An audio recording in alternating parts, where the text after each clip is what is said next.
la época moderna ha habido grandes historiadores, cronistas en Hispanoamérica, como también en la edad contemporánea cuando consiguieron la independencia la mayoría de los países de sus colonias o metrópolis hispano-luso.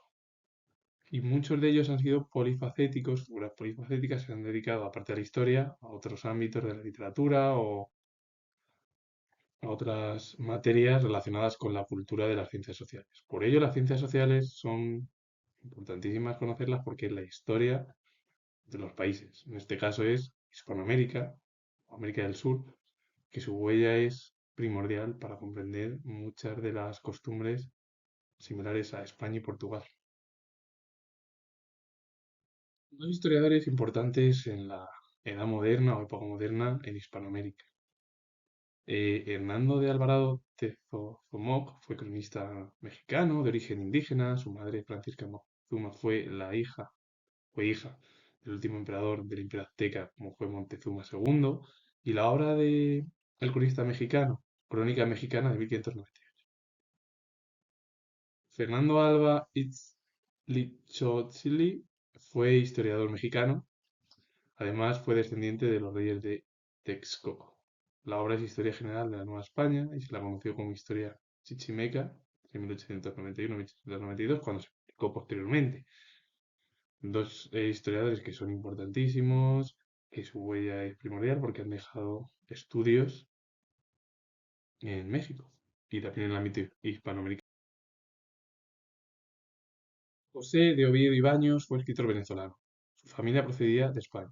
La historia es historia de la conquista y población de la provincia de Venezuela de 1723. Yo lo comento, siendo historiador. Muchos de los escritores, de los historiadores, muchos de ellos eran de origen español, otros eran de origen indígena, como el anterior historiador o cronista, que fue un cronista mexicano de origen indígena. Bueno, pues Oviedo y Baños fue venezolano, sí, pero su familia era española.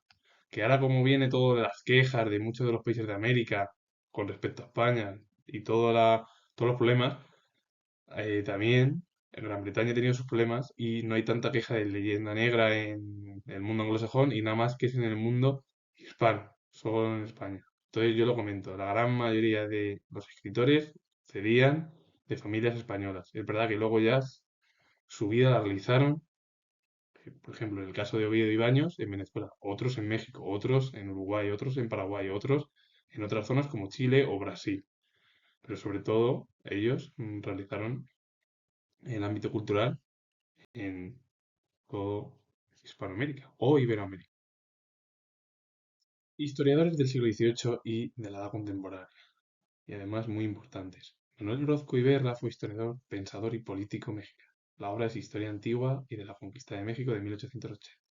Tiene 4 tomos, ese libro, esa obra, de Orozco Iberra.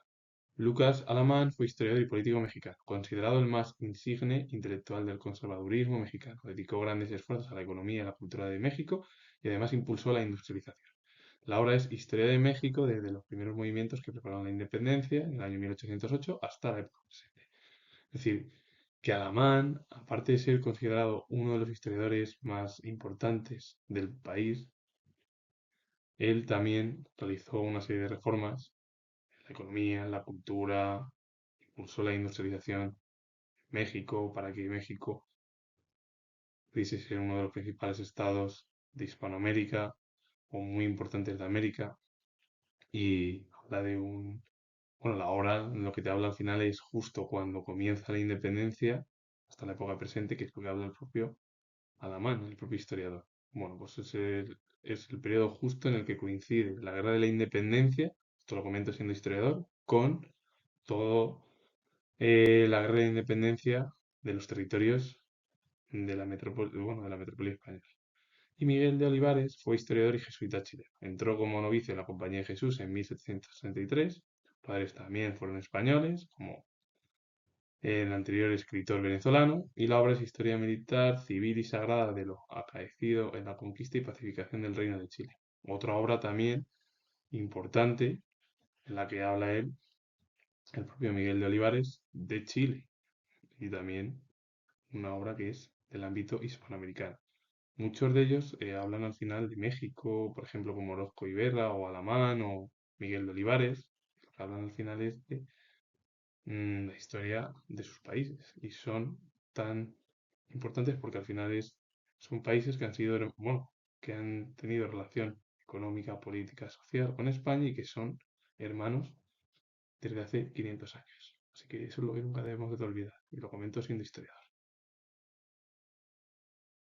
Otro historiador importante en Colombia, José Manuel Groth, fue historiador, escritor, pintor y periodista colombiano. Es decir, que fue una figura polifacética. Se dedicó a diversas ramas del ámbito de las ciencias sociales y también al mundo del periodismo, algo muy importante. Informar de los sucesos, de las consecuencias que pueden tener, sucede hoy en día, como sucedía antiguamente, aunque de manera más limitada. Se ganó la vida como pintor de cuadros rústicos de costumbres granadinas, especialmente de la sabana y de su ciudad de origen. Estuvo vinculado a la logia masónica hasta 1830 y su país proclamó la independencia de España en 1819. La obra es Historia eclesiástica y civil de Nueva Granada de 1869. Grot es una figura polifacética. Se dedicó al ámbito artístico y también al periodismo. Aunque él se ganó la vida como pintor, en cuadros rústicos de costumbres granadinas, sobre todo de la sabana o de su ciudad de origen, pertenecía a la logia masónica, algo que comenzó en el siglo XIX, porque ahí la masonería fue vinculada, sobre todo políticos, que también había de otras ramas en la logia. Y también, bueno, pues Colombia se proclamó la independencia en 1819 de España y es una figura, bueno, pues importantísima en Colombia, pero no es solo en su país, sino en todo el ámbito hispano. Historiadores del siglo XX o finales del siglo XIX, como Francisco Antonio Encima Armanet, que fue historiador y político chileno, una de las figuras más importantes de la historiografía chilena del siglo XX y el más leído entre sus colegas de oficio. La obra es La literatura histórica chilena y el concepto actual de la historia de 1935. Encima Armanet, aparte de destacó como político, su faceta fue como historiador y es de las figuras más importantes de la historiografía chilena del siglo pasado y uno de los más leídos en su oficio siendo historiador. Roberto Levillier fue historiador y diplomático argentino. Prestó ayuda a los judíos tras la llegada al poder de Hitler a Alemania, fue diplomático y destacó como consejero en varios países, entre ellos España, Portugal, Polonia, Checoslovaquia y Perú. Y la obra es Orígenes Argentinos de 1912. Dos historiadores que se dedicaron al ámbito de su oficio, que era la historia, pero también en el mundo de la política. Y sobre todo, Levillier fue el que salvó o prestó ayuda a muchos de los judíos que huían del régimen nazi alemán, cuando sobre todo Hitler subió al poder, y bueno, pues como destacó como consejero de diversos países, entre ellos, bueno, pues, los hispanos o la península ibérica, Portugal, de Polonia, Checoslovaquia e incluso Perú. Y quiere decir que ellos han dejado huella en el ámbito de las ciencias sociales, pero en la historia. Hugo Guas fue novelista argentino, de los más discutidos del siglo XX en Argentina, y la obra es El amor vencido de 1921, otra figura importante en la literatura de Hispanoamérica y Argentina. Y su legado es primordial para comprender la historia del siglo XX en Argentina. Así que con ello finalizo. Comento que soy historiador y si os gusta seguir relacionado con el mundo de las ciencias sociales en la cultura hispanoamericana, darle a like, suscribiros, poner comentarios, lo repito de nuevo que soy historiador y os mando saludos.